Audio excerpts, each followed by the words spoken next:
Je suis parti très tôt ce matin-là pour être encore sur la route et profiter des magnifiques paysages que m'offre la nature.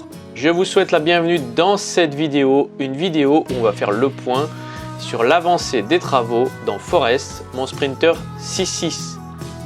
Pour le moment, je vous invite à vivre avec moi ces magnifiques paysages, ce ciel qui s'éclaire progressivement, et oui, même sur l'autoroute, c'est possible de profiter de ce que la nature nous offre.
Après tous ces kilomètres, me voilà arrivé chez Dylan et Marine.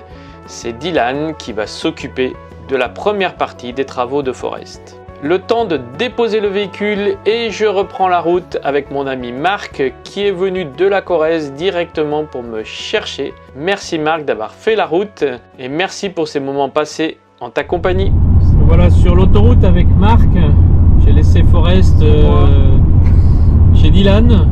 Dylan qui va s'occuper de la partie électricité, qui me rend service. Merci beaucoup Dylan. Et je vais récupérer Forest dès que les travaux seront terminés. Et je vais m'occuper de la suite.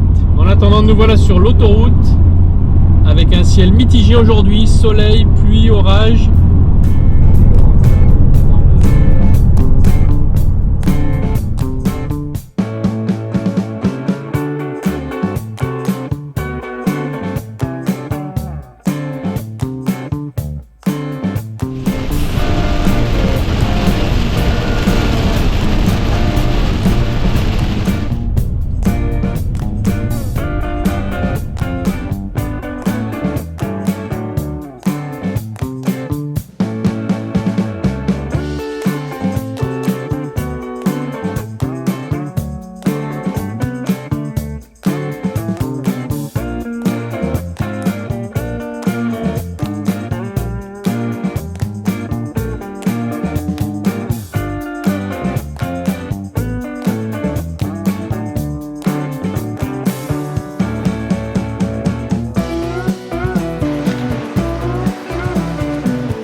Et si on faisait le point sur les travaux du 6.6?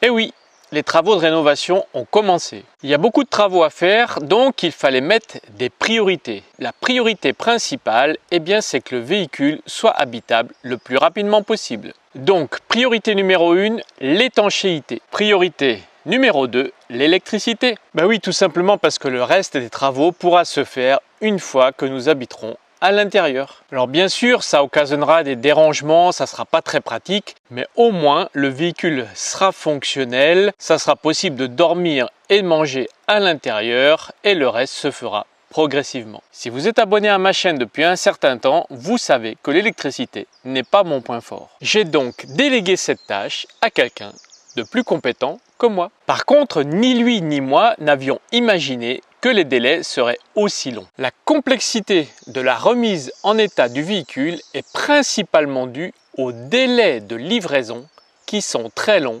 surtout en cette période estivale. Bref, la majorité du temps, on est en attente de la livraison des appareils ou du matériel qui a été commandé. Les premières livraisons sont arrivées fin juillet, début août, donc forcément, ça reporte le délai d'utilisation du véhicule. Azimut étant toujours en dépôt-vente et Forest n'étant pas fonctionnel, il a fallu trouver une solution de transition pour pouvoir habiter. Bah oui, parce que vivre à plein temps à 3, 2 adultes et un chien dans une voiture, eh bien c'est pas très confortable, pas très pratique, donc on a fait une croix sur cette solution. La solution retenue a donc été de louer un bungalow dans un camping non loin du travail de Laetitia. Pour le quotidien, c'est beaucoup plus simple, ça donne plus de confort et ça permet de préparer tranquillement les travaux de Forest et le planning des mois d'automne dont je vous parlerai dans une prochaine vidéo. Revenons aux travaux. Afin de remettre en fonctionnement la partie habitable du véhicule, l'urgence était de changer les batteries de la partie habitable. À l'origine, il y avait 2 batteries gel qui, je pense, étaient installées depuis l'origine du véhicule. Évidemment, elles n'étaient plus en fonctionnement et il était urgent de les remplacer. D'autant plus que l'une d'elles était déjà en train de se désagréger et que ça aurait pu entraîner des conséquences dramatiques pour le véhicule. Les 2 batteries gel ont donc été remplacées par une batterie lithium pour avoir une meilleure autonomie. La puissance de cette batterie sera suffisante pour l'autonomie de la partie habitable. Les sources d'énergie du véhicule peuvent être différentes. Bien sûr, la principale, c'est la batterie lithium, mais il y aura également le groupe électrogène déjà installé sur le véhicule que je dois réviser, mais aussi bien sûr le secteur et les panneaux solaires qui sont déjà en place. Nous allons contrôler le fonctionnement de toute cette installation. Pour le moment, le réfrigérateur n'a pas été remplacé. Il semble que ce ne soit pas nécessaire, tout d'abord parce que ce n'est pas un réfrigérateur Trimix, contrairement à ce qui avait été annoncé, mais c'est un réfrigérateur à compression qui apparemment fonctionne correctement. Si nécessaire, le réfrigérateur sera changé dans un second temps, mais pour le moment, nous allons essayer de garder celui qui est déjà en place. Pour la plaque de cuisson, j'avais volontairement démonté tout le système gaz qui n'était pas homologué pour le remplacer par un système de plaque de cuisson à induction. La plaque d'induction a été commandée il y a déjà pas mal de temps. Pour le moment, elle n'est toujours pas arrivée et donc elle n'a pas pu être installée. Le choix de la plaque induction s'est avéré très contraignant, tout simplement parce que la plaque induction doit être placée à l'emplacement de la plaque au gaz qui était sur le plan de travail. Pour cela, un trou avait été découpé. Il est donc obligatoire que la plaque induction soit plus grande que le trou découpé dans le plan de travail. Et ça n'a pas été une mince affaire de trouver puisque la majorité des plaques induction à 2 feux avaient une taille inférieure au trou déjà découpé.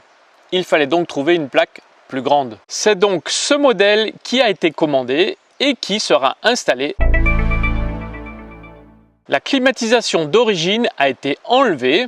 On ne sait pas pourquoi, toujours est-il qu'il a été décidé de la remplacer. Il a fallu retirer la plaque métal qui a été mise à la place de la clim afin d'installer la nouvelle climatisation. J'ai décidé de reprendre une climatisation en 230 volts. Est-ce que c'est le bon choix? Est-ce que c'est le mauvais choix? L'avenir nous le dira. Mais d'après les renseignements que j'ai eus, la climatisation 230 volts est quand même plus fiable, plus efficace que celle en 12 volts. Ayant une source importante en lithium et également le groupe électrogène, j'ai décidé d'installer une climatisation 230 volts qui a été commandée et installée sur le toit du véhicule. Pour le moment, nous sommes toujours en attente de la livraison du cadre intérieur qui bien sûr sera installé dans le véhicule.